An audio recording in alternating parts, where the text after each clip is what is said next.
अगला जो आप लोग का सवाल है वो ये है कि सपोज करो अगर हमें सेंट्रल में, और सेंट्रल का मतलब है नेशनल इंस्टीट्यूट, जैसे जामनगर हुआ, all India institute of Ayurveda हुआ दिल्ली वाला, या बनारस हिंदू यूनिवर्सिटी, एनआईए, तो इस तरह के इंस्टीट्यूट्स मिलते हैं। तो वहां क्या करना चाहिए, हमें उनके साथ जाना चाहिए या फिर स्टेट में हमें कोई सीट मिलती है उसके साथ जाना चाहिए।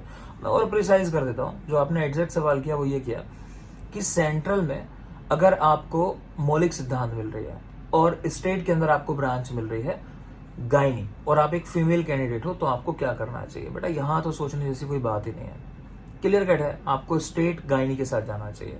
अब मैं थोड़ा सा आपको दोनों में डिफ्रेंशिएशन कर देता हूँ कि आप समझ सको कि कौन सी ब्रांच क्यों अच्छी है और आपके लिए क्यों अच्छी है वो। देखो, अगर हम बात करें, स्टाइपेंड एक मेन चीज आती है जिसकी वजह से लोग सेंट्रल इंस्टीट्यूट की तरफ भागते हैं। इसके अलावा दूसरी जो जरूरी चीज है वो ये आती है कि अगर आप सेंट्रल इंस्टीट्यूट से करके आए हो अपनी पीजी, तो जाहिर सी बात है आने वाली लाइफ में वो लोग जो ऑलरेडी इतने बड़े इंस्टीट्यूट के अंदर हैं, एक अच्छी पोस्ट पे हैं, तो कल को वही लोग डायरेक्टर हो जाते हैं, कुछ लोग उनमें से वीसी भी हो जाते हैं, कहीं डीन हो जाते हैं।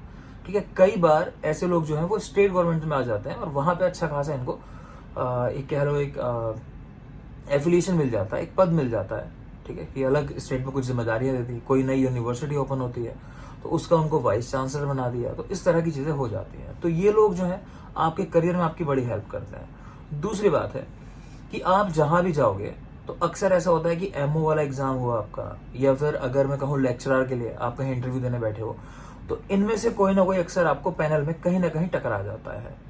ठीक है, तो ये सीधा सीधा तो फायदा नहीं है, लेकिन हाँ ये फायदा जरूर होता है कई बार कि आपका जानता वो टीचर निकल गया सामने, या जानता भी नहीं निकला। अब मैं बहुत बड़े अगर लोगों की बात करूं, नाम किसी का नहीं लेता, आप सोच के देखो कि किसी इंस्टीट्यूट का कोई वाइस चांसलर हो, तो क्या आपको लगता है कि बाकी लोग उसको नहीं जानते होंगे आयुर्वेद के? सब लोग जानते होते हैं।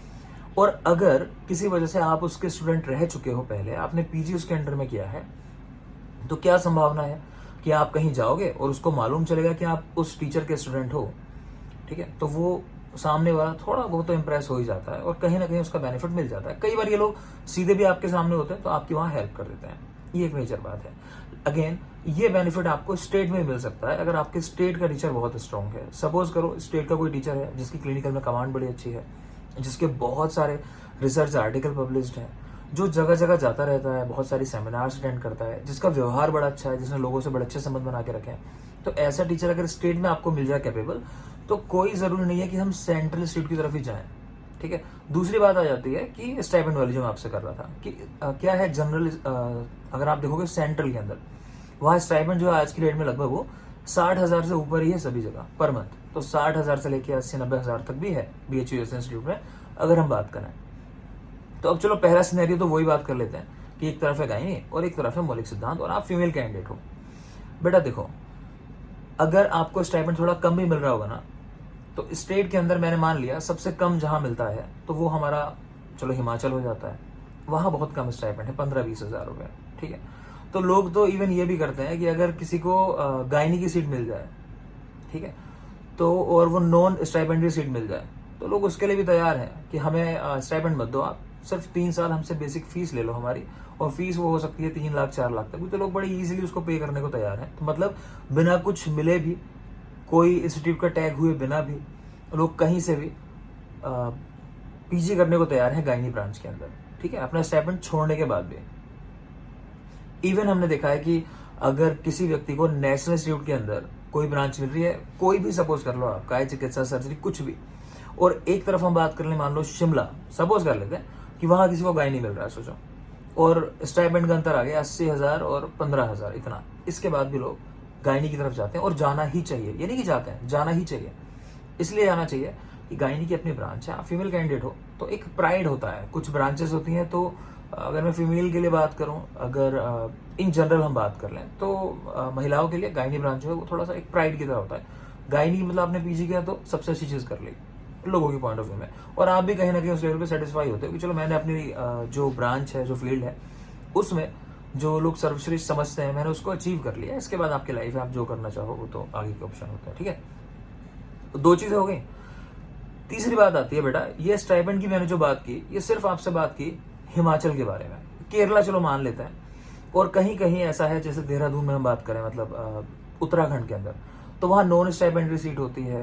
ये महाराष्ट्र में भी होती है अदर स्टेट वालों के लिए, और जामनगर इस तरह के इंस्टीट्यूट्स में भी होती हैं। तो अगर हम बात कर लें स्टेट के अंदर स्टाइपेंड कितना होता है और सेंटर में स्टाइपेंड कितना होता है, तो ये जान लो, जो मैंने कुछ आपको एग्जाम्पल रखे अभी, ये शिमला, उत्तराखंड इस तरह वाले, केरला वाले, तो इनके अलावा आप देखोगे सभी जगह स्टाइपेंड आज की डेट में लगभग सेंट्रल के बराबर है। थोड़ा बहुत डिफरेंस आता है, नो डाउट, थोड़ा बहुत ही आता है, मतलब 10-5 हज़ार का। आप साल भर में लगा लो, चलो 15 हज़ार कम कमाते हो भाई, आप अगर 15 हज़ार कम कमा रहे हो, एक 10 महीने एवरेज पकड़ लो, तो 1.5 लाख, 1,80,000, इतने का डिफरेंस 3 साल के अंदर, 6 लाख का डिफरेंस। लेकिन आप जीवन भर जाने जाओगे आपकी ब्रांच की वजह से, आप किस ब्रांच में पीजी करके आए हो। ठीक है, आप अगर मुझसे पूछो तो मेरा खुद का जो पीजी है वो जामनगर से मैंने किया हुआ है, लेकिन मुझे नहीं लगता कि लोग कहीं पूछते हैं कि मैं जामनगर से ही पीजी किया हूँ। मेरे अगर इंटरव्यू की बात करो, जब मेरा इंटरव्यू हुआ था, तो ये रियलिटी है, मुझे कोई उस चीज़ का बेनिफिट नहीं मिला। मैं किसी को नहीं जानता था जो मेरे पैनल में थे, मैं आज भी नहीं जानता कौन लोग वहाँ पैनल में बैठे हुए थे।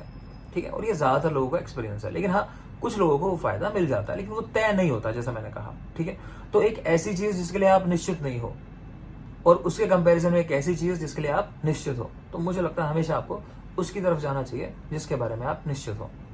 और रही बात बाकी अनिश्चितता होगी, तो उनको तो आप ठीक कर सकते हो।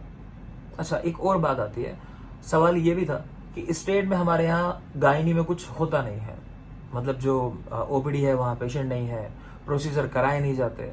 कोई फर्क नहीं पड़ता बेटा, अगर आपका इंटरेस्ट होगा, आप उसी चीज़ में रहोगे, तो आप खुद सीख जाओगे। इसको हम ऐसे समझ लेते हैं कि सोचो आप कहीं जंगल में फंसे हुए हो, वहाँ चारों तरफ आग लगी हुई है।